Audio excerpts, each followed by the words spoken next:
With 15 books to her name on the topic of parenting, I'd say our next guest is somewhat of an expert. You never know who you're going to get with your child. It's like a puzzle where you can't see the picture. But I want you to just be reassured that all every child actually wants is to be loved, accepted and valued as they are. God, she's good. Please welcome to the show, Maggie Dent. Woo! Maggie Dent, good morning. Hi guys, how are you? Where do you want to start, Jase? Maggie, why did I have three children and put myself in this situation? No, look, no worries. Look, there were days I locked myself in the toilet. So what was I thinking? Yeah. Like, what the heck? Did I know it was going to be this hard? And then I just had poor feral voice. So that's normal. Right, okay. Because raising little humans who are unpredictable and developmentally unable to be the compliant, beautiful, well-behaved children we thought the world was. You said my kids are never going to do. Oh, and then they do. Yeah. So I've got a 11, 9 and 3-year-old. And friends of mine have got teenage daughters and they're like, we're in the tough years now for daughters. Yeah. Right. Yeah. Well, I think boys, by the time boys hit 15, 16, we're just happy to ride our bikes to the servo. That's if we can get them up the screen nowadays, though. See, and that's the other challenge we have. The world has kind of... I think I put a thing up the other day on my Facebook page about how we've stolen boyhood off boys. Yeah, we have. Because we've made them have to be safer. And in actual fact, natural consequences of boys falling out of trees and falling off their bikes and, all of that is how they learnt not to make that choice next time. And now we aren't letting them do it. So their capacity to take risks, and that was really one of the things on, I think, episode 3, isn't as developed and they're not as resilient. We've still got biological wiring and the testosterone means they're still supposed to be out hunting mammoths. Yeah. See, I was explaining to one of my boys who's 9 the other day, I'm like, mate, I used to go off on my push bike for 6 hours. Gone. Mum and Dad have no idea where I am. I'd come back because I was hungry, I'd eat, and I'd be gone again. And I'm just watching his little mind blown. Like, really? Yeah, and they're probably looking at you going, how dangerous was that, Dad? Yes. Well, I'm like, I'm encouraging you to do it. Get out of here. So it's called safetyism, and it's one of the things that we keep on challenging, and that's one of the things I love in this episode to, remind everybody that they're meant to be doing risky stuff as they navigate through childhood so that they're able to navigate fire later. So they're able to hear the inner warning system that says, no, mate, last time you jumped off that balcony, you hurt yourself, so you're not doing it today. And I think, this is one of the challenges. We want to overprotect them because that's our job. Because you look like the lousy parent when your kid's right up the top of that tree and you're not pulling them down, right? Yeah, and the nowadays. Judgment. Man, the judgment. Now, the role of a lifetime, parenting is, and I hope that I become a dad one day, right? Jase, I've got a question for you. I mean, clearly it is the role and the honour of a lifetime, right? Yep. But it's hard, yeah? It's exhausting. Yeah. It is exhausting, but then there'll be moments like yesterday. We normally do a bit of prep for this show in the afternoon. Hard to believe, Maggie, I know. But I was like, you know what? I'll do all my work late tonight. I just want to sit down and play with my 8-year-old. Cool. And when you get those moments, my wife and I look at each other and go, God, it's a bloody roller coaster. Yeah. You know what I mean? Like 1 minute, I'm just going, how do I get myself in this situation? And the other minute, I'm happy to hit pause on the world and just build Lego. That's exactly what it is, and it's always been like that. And so I keep saying to parents, what you're doing now, your lens is on what I'm doing wrong. It's not what you're doing right. And it's, in the midst of COVID, I kept telling parents, you can't work full-time with your kids doing schooling. Put a good movie on, get the popcorn out, cuddle up on the couch. I want those kids to remember COVID might have been crap, but we actually hung out and did stuff together. They're hungry for connection with parents. And, when it's all it is correcting me and telling me on it. And that's why the adolescent years are so tricky because so much of the stuff is happening that they don't know, which causes them to be confused and angry and stressed and mixed up. And then we're going to come down hard because they're not done something when we never know that there is a psychological fragility inside them. And they're just desperate for someone to say, it's okay, it happens to all of us. So Maggie, we talk so often about parents needing a break from their children. Do children need a break from their parents sometimes? There's a whole generation here that are in their bedroom more than any other previous generation. And they're getting away from their parents in a way, right? Yeah. Because they're meant to individuate into a new human coming over the bridge to adulthood. So now what they're doing it in a bedroom, but they're not in a social situation, Right. not in a real situation. So they're ending up with lower social and emotional capacity. It's escapism as opposed to independence. In their view, they think they're more connected. But Yeah. what we now know, and this comes up in today's episode, they're actually lonelier and more yeah. socially Interesting. disconnected. And yet they want to spend hours doing it because it's at a distance. But it's not all good and it's not all bad. But when Yeah. it's bad, it's really bad. And I think if you watch, you'll get the smack in the face of what AI is doing in our teen space and the capacity to do really harmful things, even though it might seem like a bit of fun for an immature boy.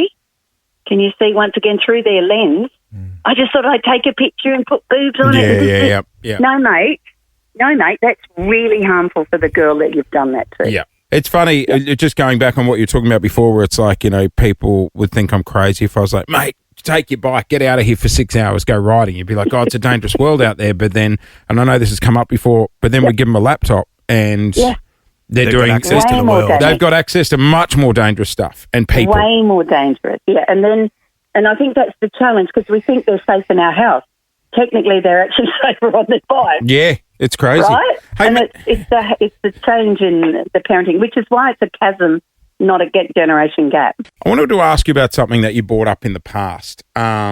You flagged that sometimes, Clint, at the end of the day, kids will come home from school and they'll just melt down, won't they, Maggie? They're just like, nothing will make them happy.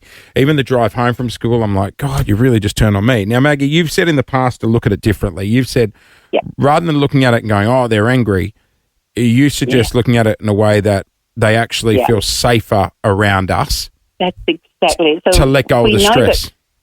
So if we hold in all our biggest feelings, then we actually overload our nervous system and become really volatile anywhere. Yep. So when they come home and it's the meltdown in the car for younger kids and it's that one in the kitchen, you're the worst mother, whatever.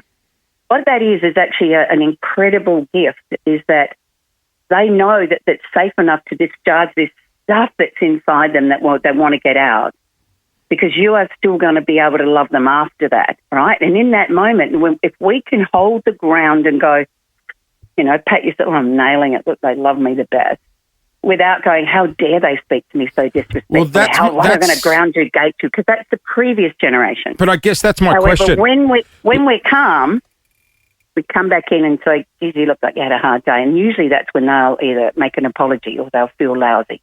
But Right. they can't do it in the heat of the moment. Because that's my question, I guess. Like, I was having an absolute blow up with one of the kids the other day, and this is after school, and I had your voice in the back of my head going, Well, she's the queen of common sense. How lucky am I that I'm being yelled at and that he feels comfortable? And then I had to go, okay, I'm going to approach it like that, but how long do you let that go for? Do you know what I mean? Okay, Surely so it's some... Isn't that rewarding bad behaviour? Ready? No, because that's the lens. You're going through the behaviourism lens. Aren't I rewarding bad behaviour? No, I'm showing them that I am completely safe. However, what I'm going to do when everyone's a little bit calmer, and if I've said things I shouldn't have said, the repairing of the rupture was not something we ever did in previous generations.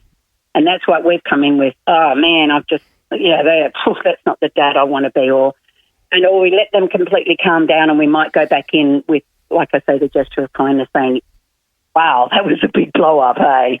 Yeah, Because once right. they're calm, So do you think just walking away, adding distance at that point is a good thing? because it depends. So when they're really calm, you say, look, mate, if ever you fly off like that again, do you want me to stay there? Yeah, right. Or do you Give want me them to the walk power. away?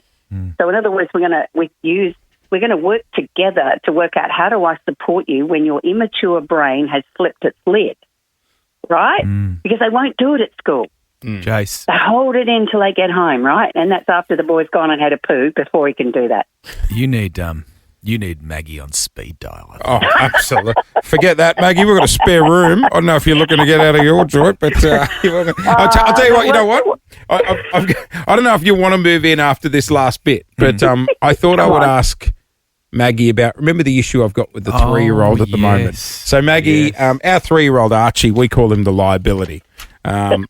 There's no. Can I just start right there? Yeah. You are manifesting his reality. So I would say he's just wonderful and see the change. But He's go a on. wonderful liability, Maggie. Let's rebadge him as the shining light of your A lives. shining light. Let's keep that in mind when I That's it. play this next audio, because he's developed a little bit of a habit now at the age of 3. On the weekend, I'll go, "Hey Archie, I'm doing dinner. Should we do noodles or dumplings?" And this is his common response at the moment.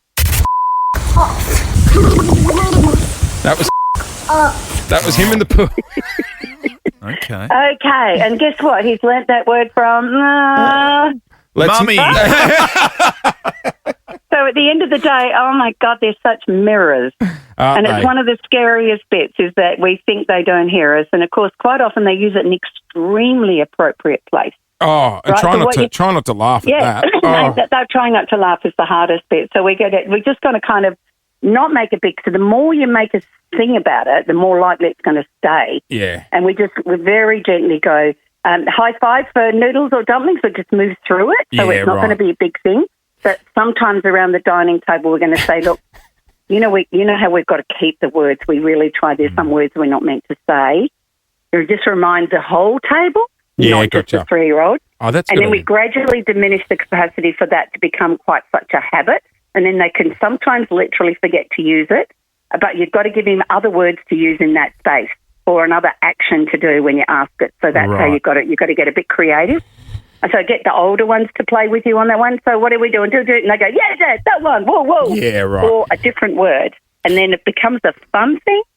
There's a neural pathway in the brain. We can always change old habits by unhabiting them, but we have to create a new habit to go over the top. Now that you say, with duck. now that you say they're like sponges and it's a mirror, it makes sense. Because when he said that, he was on a lilo with a margarita, and it was like looking in a mirror. Which is a terrifying thought. Hey, Maggie Dent, congratulations on this series. It is an absolute I'm just the old ripper. duck in the chair, but geez, I was really, really excited to be a part of organising it, and most of my friends are in the show. Oh, there's some great people. Amanda Keller, Kate Ritchie, we love Nazim as well. Maggie Dent joining us on the air, the role of a lifetime finale. You can binge it all on ABC iView. Yay. Maggie, we love you. Next time you're in Melbourne, pop past the studio. Let's do it. I'll give you 3 kids to take home as a gift. Thanks, Maggie. It's gonna be a good day. Jason Lauren. Jason Lauren. Wake up feeling good. On Nova 100. Jason Lauren. Follow them on socials. Nova.